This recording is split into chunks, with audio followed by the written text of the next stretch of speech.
Pensez-vous que votre enfant peut manquer de fer? Prenez 2 minutes pour répondre rapidement à 8 questions sur son alimentation. C'est gratuit, en ligne et ça peut vous aider à faire toute la différence.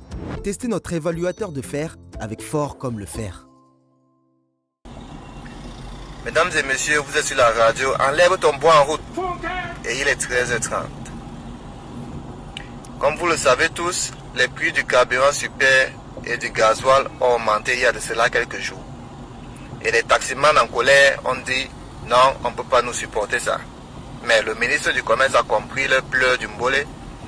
Il a donc dit le prix du taxi en journée passera à 300 francs et le prix du taxi la nuit quand les chats sont dehors passera à 350 francs. Mais si vous êtes un élève, restez rassurés, les prix resteront les mêmes qu'avant, donc vous ne payerez pas les nouveaux tarifs. Donc ceci est la radio. Enlève ton bois en route. Et c'est Benji Love, le mannequin. Merci et passez une bonne journée.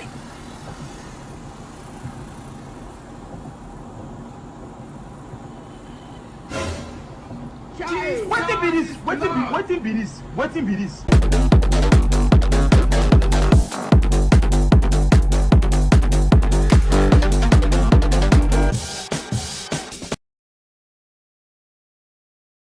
Des militaires en treillis, une annonce solennelle lue devant les caméras. Le coup d'État a pris forme à Bissau. Le Haut Commandement pour la restauration de la sécurité nationale et de l'ordre public décide de démettre immédiatement le président de la République et de suspendre jusqu'à nouvel ordre toutes les institutions de la République de Guinée-Bissau. Il est 16h environ, ces militaires annoncent prendre le contrôle total du pays, suspendre le processus électoral, la fermeture des frontières et un couvre-feu. L'opération a commencé peu après midi à Bissau, la capitale. Ces images ont été tournées par les agences de presse. Elles montrent la fuite désordonnée des habitants en plein cœur de la capitale. Dans cette voiture, le caméraman arrive à enregistrer des tirs nourris à proximité de son véhicule.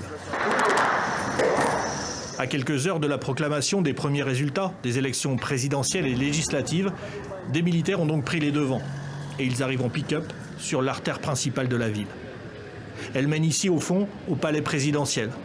Le président Umaro Sissoco Embalo vient d'être alors arrêté avec le ministre de l'Intérieur et le chef d'état-major des armées. Selon les militaires désormais au pouvoir, il est détenu à l'état-major et serait, je cite, bien traité. En début de soirée, notre correspondant sur place fait état d'une situation calme à Bissau et donne les raisons livrées par les putschistes à leur coup d'État motivé par les trafiquants de drogue. Le motif qui les a poussés à agir, c'est qu'ils se sont rendus compte et ils ont eu des informations confirmées qu'il y a un cartel de trafiquants d'orgue qui a introduit dans le pays des armes de manière à pouvoir s'imposer et à continuer leurs activités. Et pour éviter que ces gens-là utilisent ces armes pour perturber ou bien pour changer l'ordre constitutionnel, ils ont agi avec un peu d'avance. À noter que les deux principaux opposants politiques, Domingos Simoes Pereira et Fernando Dias, ont eux aussi été arrêtés.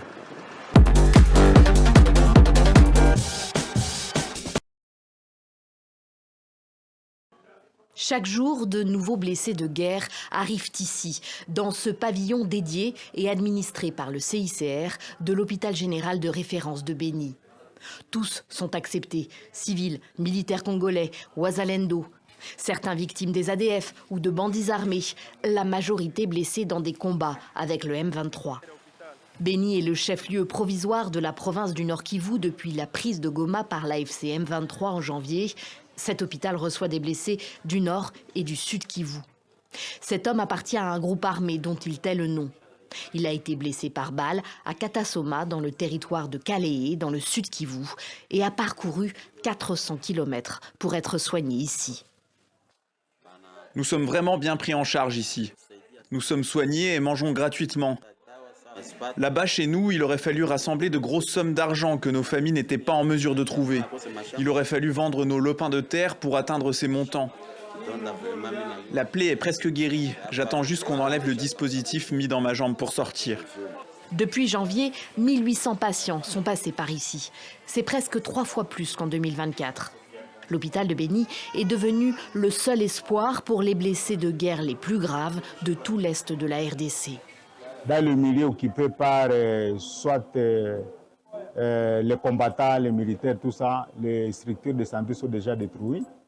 Il n'y a pas de professionnels de santé, la majorité a fui, les matériels détruits, et donc il n'y a pas de médicaments, et c'est pour cela qu'ils se dirigent vers ici, chez nous, à Beni. En plus de Beni, le CICR soutient encore d'autres hôpitaux à Goma, Bukavu, Fizi. Sur les quelques 3500 blessés de guerre traités sur l'ensemble de ces structures de janvier à septembre, 65% ont été victimes d'armes à feu et près de 16% d'explosions.